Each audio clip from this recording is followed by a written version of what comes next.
नमस्कार।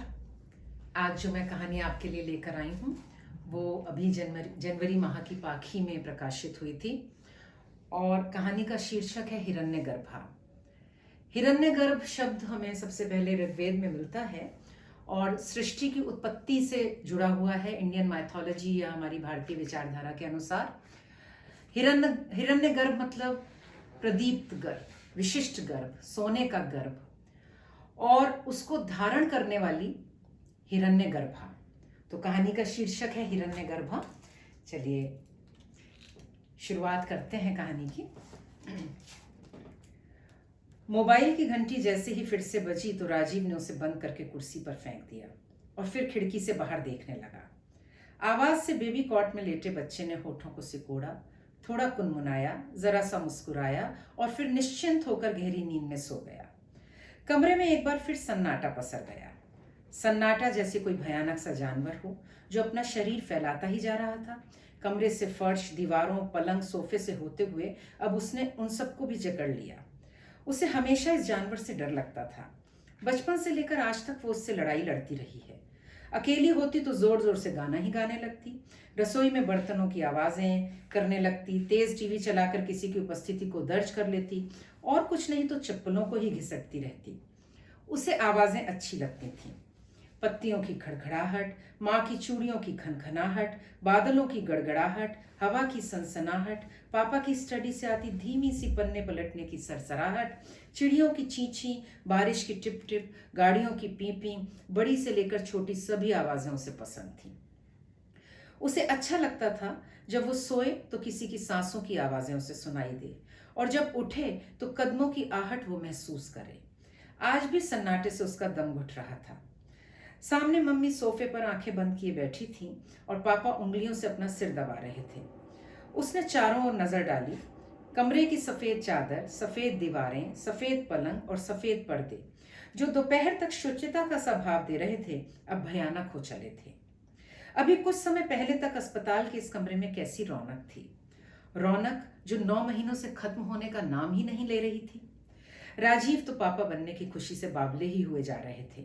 रोज कैलेंडर पर निशान लगाते और 1 महीना खत्म होने पर उसे लाल पेन से काट देते। कभी बाजार से नामों की एक मोटी किताब लाकर ऐसे अध्ययन कर रहे होते जैसे कोई इम्तिहान देना हो या थीसिस लिखनी हो। उसे हंसी आती थी जब वो फिल्मों में देखती थी कि कैसे पति पत्नी में झगड़ा होता था कि बेटा होगा या बेटी, और फिर उनके नाम सोचे जाते थे। लेकिन इतने महीनों से इस घर में भी तो यही हो रहा था। लड़का होगा या लड़की, इस पर अच्छी खासी बहस होती थी। 1-2 बार तो वोटिंग भी हो चुकी थी। सबसे ज्यादा गड़बड़ राजीव करता था। कभी उसे बेटी चाहिए होती थी तो कभी बेटा। कभी बच्चों की तरह बेसब्र होकर मृदु से कह उठता, चलो यार अल्ट्रासाउंड करवा ही लेते हैं, पता चल जाएगा लड़का है या लड़की। अच्छा, उससे क्या होगा, मृदु बोली। ओफ, समझो कुछ, लाइफ आसान हो जाएगी। सब कुछ बिल्कुल साफ, ब्लू पेंट या पिंक पेंट, एरोप्लेन या बारबी। मुस्कुराओ मत, ये सब बहुत जरूरी है। ये भी पता चल जाएगा कि फ्रॉक लानी है या शर्ट। लाइफ में कोई कंफ्यूजन ही नहीं रहेगा। अच्छा, बहुत कंफ्यूजन है तुम्हें? मम्मी पापा को बताऊं कि तुम अल्ट्रासाउंड करवाने को कह रहे हो? सारे भ्रम, सारे कंफ्यूजन तुरंत दूर हो जाएंगे, मृदु राजीव को धमकाती। चमची हो तुम मम्मी पापा की, कोई जरूरत नहीं है, ये मेरा तुम्हारा सीक्रेट है, राजीव भी तुनक कर जवाब देता। एक दिन मम्मी पापा ने स्टोर रूम से राजीव के बचपन के कपड़े खिलौने निकालने शुरू कर दिए। हर छोटी बड़ी चीज के साथ उनकी अनेक यादें जुड़ी हुई थीं। मम्मी कभी उसे कोई खिलौना दिखाती तो कभी कोई कपड़ा।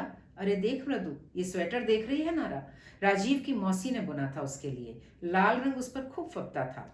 और ये देख छोटा सा धोती कुर्ता, मैं मथुरा से लाई थी। ये तो ऐसा खिलता था उस पर कि जब पहनता था तो लगता कि कहीं मेरी ही नजर न लग जाए। कहते हुए मम्मी पुरानी यादों में खो गई। लेकिन अगर घर में लक्ष्मी आई तो धोती कुर्ते का क्या होगा? चिंता की रेखाएं मम्मी के चेहरे पर खिंच गईं। मम्मी तब भी पहनाएंगे ना, क्या हो गया? मम्मी उसकी बात सुन आश्वस्त हो गई और खुश होकर उसे भी उन्होंने संभाल कर रख लिया। पापा का पूरा ध्यान उसके खाने पीने पर रहता और हर पल वे उस पर नजर रखते। उसे हर दूसरे दिन बुलाते और उसकी अच्छी खासी क्लास होती। मृदु, इधर आओ, बैठो बेटा। हाँ बताओ, क्या खाया तुमने कल? देखो, तुम्हें अपना बहुत ध्यान रखना है, तुम तो खुद ही इतनी पढ़ी लिखी हो, तुम्हें क्या बताना। लेकिन फिर भी कह रहा हूँ, खाने की बिल्कुल छुट्टी नहीं करनी है। डॉक्टर ने 9 बार डाइट लेने को कहा है तो 9 बार ही लेनी है। जूस, दूध, मेवा, फल, ये सब खाना है। इसके साथ ही किसमें कितना विटामिन, प्रोटीन, मिनरल है बताना शुरू कर देते। कभी खुद ही चार्ट बनाकर उसके कमरे में रख जाते। वो जरा चुप होती तो घर में सबको लगता कि कहीं कोई टेंशन और स्ट्रेस तो नहीं है उसे। खाने की मेज पर बात फिल्म, पॉलिटिक्स, ऑफिस, अड़ोस पड़ोस कहीं से भी शुरू हो, अंततः आने वाले मेहमान के लिए कौन सी अलमारी, कौन सा कमरा ठीक रहेगा और तब घर में किसकी क्या ड्यूटी रहेगी, यहीं आकर खत्म होती। सबकी आंखें सपने देख रही थीं। सपना चारों का एक ही था, बस उसे देखने के अंदाज अलग अलग थे। राजीव ने तो अपने बच्चे के लिए स्कूल, यूनिवर्सिटी से लेकर उसकी नौकरी तक के बारे में योजनाएं बना रखी थी। मम्मी उसे जब तब समझाती, मृदु, बच्चे की नींव मजबूत हो तो जिंदगी भर उसे परेशानी नहीं होती। अभी तो छोटा रहेगा, पर जब खाना पीना शुरू होता है तो ये बच्चे नाको चने चबवा देते हैं। बहुत ध्यान रखना पड़ता है। राजीव के साथ क्या क्या पापड़ बेले हैं मुझे ही पता है। प्रोफेसर पापा ने अपना पुराना रखा बैडमिंटन रैकेट और कई किताबें जो उसे पढ़कर सुनानी है उन पर से धूल झाड़नी थी। मम्मी उनका मजाक उड़ाती, क्यों, वो पैदा होगा और खेलने लगेगा तुम्हारे साथ, तुम्हें इससे मतलब, और ये जो तुम जेंडर डिस्क्रिमिनेशन की बातें करती हो ना, ये मुझे बिल्कुल पसंद नहीं। क्या मतलब आएगा आएगा, तुम्हारे मुंह से आएगी क्यों नहीं निकलता। मृदु, देख रही है ना, मेरा ये मतलब था क्या, जब देखो मुझे ही डांटते रहते हैं। कुछ भी हो, घर में अब दूसरा प्रोफेसर नहीं चाहिए, बोलना तक मुश्किल है। मृदु बीच बचाव करती और कुछ घंटे के गुस्से के बाद दोनों फिर आगे की योजनाएं बनाने में व्यस्त हो जाते। और मृदु, वो तो अपने अंदर एक उपस्थिति को हर समय महसूस करती थी। अगर कभी गलती से भूल भी जाए तो टांगे मार मार कर वो अपने होने का एहसास उसे दिलवा ही देता था। सपने वो भी देखती थी, बहुत सारे, पर उसके सपने यथार्थ और कल्पना के बीच झूलते रहते। जब सब सो जाते तो वह अपने अंश से बहुत सी बातें करती और उसे लगता कि जैसे वो संकेतों में जवाब देता है। किसी को बिना देखे भी इतना जुड़ाव हो सकता है, ये उसे नहीं पता था। अंततः वो दिन आ ही गया जिसका जोर शोर से सबको इंतजार था। आज सुबह ही अस्पताल में दाखिल हुई थी मृदु। मुंह अंधेरे उसने राजीव को हिलाया, राजीव उठो, मम्मी को बुलाओ, मुझे ठीक नहीं लग रहा। कई कई बार उठाने पर भी ना उठने वाले राजीव उसकी आवाज सुनते ही उछलकर पलंग से उठ खड़े हुए। तुम ठीक हो ना, मम्मी मम्मी जल्दी आओ, मृदु की तबीयत ठीक नहीं है। बिना उसका जवाब सुने ही वो मम्मी को आवाजें देने लगा। क्या करते हो राजीव, कमरे में जाकर बुलाओ, घबरा जाएंगी वो। वहीं से चिल्लाते राजीव को मृदु ने दर्द में घुटी आवाज से रोका। 20-25 मिनट में तो वो नर्सिंग होम पहुंच भी चुके थे। मम्मी ने अस्पताल के लिए एक बैग पहले से तैयार करके रखा हुआ था जिसमें सारा जरूरी सामान उन्होंने सहेजा हुआ था और बार बार सबको हिदायत देती, देखो सबको बता रही हूँ, ये बैग मत भूल जाना, मृदु जाएगी तो साथ में ये सामान भी जाएगा। लेबर रूम में जाने तक सब मृदु को हंसाते रहे और मम्मी, पापा और राजीव तीनों की धड़कनों को बढ़ाती हुई स्ट्रेचर पर वो अंदर चली गई। उसकी आंख बच्चे के रोने की आवाज से खुली। गर्दन घुमाई तो सफेद, बिल्कुल सफेद छौना उसे ट्रे में दिखाई दिया, जो पूरी ताकत लगाकर अपने छोटे से मुंह से सारे कमरे को बुझा रहा था और जैसे चीख चीख कर शिकायत कर रहा हो कि उसे जबरदस्ती उसकी आरामदायक दुनिया से इस कठोर दुनिया में लाया ही क्यों गया है। ऐसी सर्दी में उसे ट्रे में देखकर उसका जी धक से रह गया। डॉक्टर, सर्दी है, कहते कहते उसकी आंखें बंद हो गईं। अद्भुत क्षण थे वो। उसकी आंखों से अविरल आंसुओं की धारा बह निकली। वह महसूस कर रही थी कि मातृत्व की पीड़ा और सुख दोनों को एक साथ। लेबर रूम से कमरे में पहुंची तो मम्मी उसका हाथ पकड़कर बोली, मेरे घर लक्ष्मी आई है। पापा ने अपना चश्मा हटाकर आंखें पोंछी और भर्राए स्वर में बोले, थैंक यू बेटा। राजीव की कटोरे जैसी लबालब भरी आंखों से प्यार, दुलार, धन्यवाद, पता नहीं कितने ही भाव छलकते जा रहे थे। मृदु तो जैसे भर गई थी, संतोष से, सुख से, प्रेम से। नर्स सफेद चादर में लपेटकर बच्चे को लेकर जैसे ही आई, पापा ने जेब से निकालकर रुपए दिए और कहा, मिठाई मंगाकर सबको बांट देना। मम्मी ने गोद में लेकर उसका माथा चूमा और उसे पास लाकर बोली, बिल्कुल राजीव, वही शक्ल, नैन नक्श, नाक तो देखो कैसी सुतवा है। मुझे तो राजीव का बचपन याद आ रहा है। 30 साल बाद घर में रौनक आई है। राजीव जोर से हंसा और बोला, अच्छा मम्मी, कुछ तो मृदु से भी मिलता होगा, नाराज हो जाएगी वो, लड़ाई करवाता है हम दोनों माँ बेटी की। सुन, मेरी माँ कहती थी, पितृमुखी कन्या सुखी। मेरी गुड़िया सबके लिए सुख और भाग्य लेकर आई है। पापा की खुशी, मम्मी का दुलार, राजीव का डरते डरते उसे बार बार छूना और फिर मृदु की ओर देख लेना। मृदु आंखों से सब पी रही थी। तभी डॉक्टर कमरे में आ गई। सभी उनके प्रति उपकृत थे, कृतज्ञ थे। डॉक्टर ने नर्स को बाहर जाने का इशारा किया और पास पड़ी कुर्सी पर बैठती हुई बोली, कैसी तबीयत है मृदु? जी ठीक हूँ। वीकनेस हो रही है ना? कोई बात नहीं, जल्दी ही ठीक हो जाओगी। फिर गला खंखार कर बोली, आप लोगों से कुछ कहना था। डॉक्टर का गंभीर चेहरा देख मिठाई का डिब्बा खोलते मम्मी के हाथ वहीं रुक गए। राजीव के चेहरे पर तनाव उभर आया। क्या बात है doctor, is everything all right? कहते हुए थोड़ा और पास खिसक आए। कुछ क्षण के मौन के बाद डॉक्टर ने भूमिका बांधनी शुरू की। देखिए, परेशान मत होइएगा। अभी वो आगे कुछ कहती कि पापा एकदम कह उठे, मैडम हम बाहर चलकर बात करते हैं, मृदु अभी बहुत कमजोर है। धड़कते दिल से मृदु ने डॉक्टर का हाथ पकड़ लिया। नहीं पापा जी, मैं बहुत स्ट्रांग हूँ, आप कहिए डॉक्टर।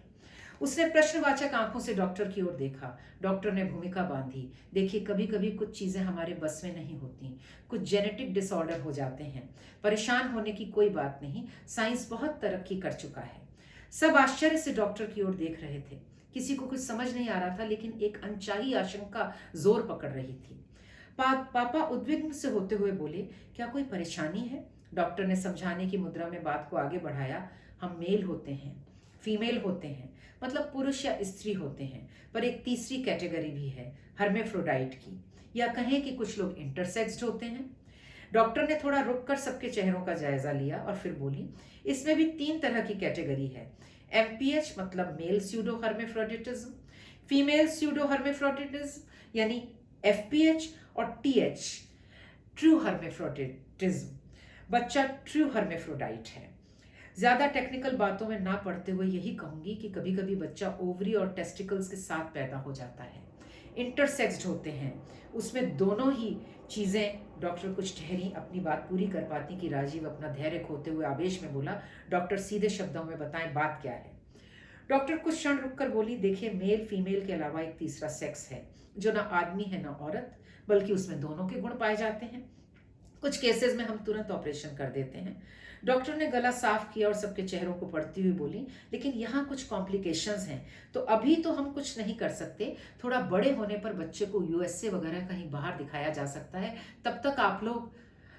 राजीव लगभग चीखते हुए से बोले, आपका कहने का मतलब मेरा बच्चा हिजड़? थोड़ा रुककर सिर झटकते हुए बोले, मतलब यूनक है।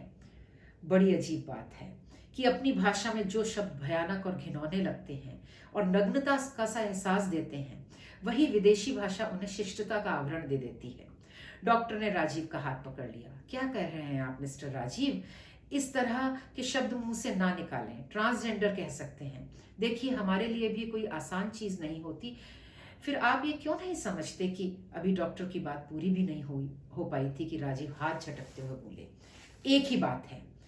दिलासा देते हुए डॉक्टर फिर बोली, बाहर के देशों में बहुत इलाज हो रहा है, यहाँ भी हो रहा है, थोड़ा ठंडे दिमाग से सोचिए, थोड़ा धैर्य रखिए।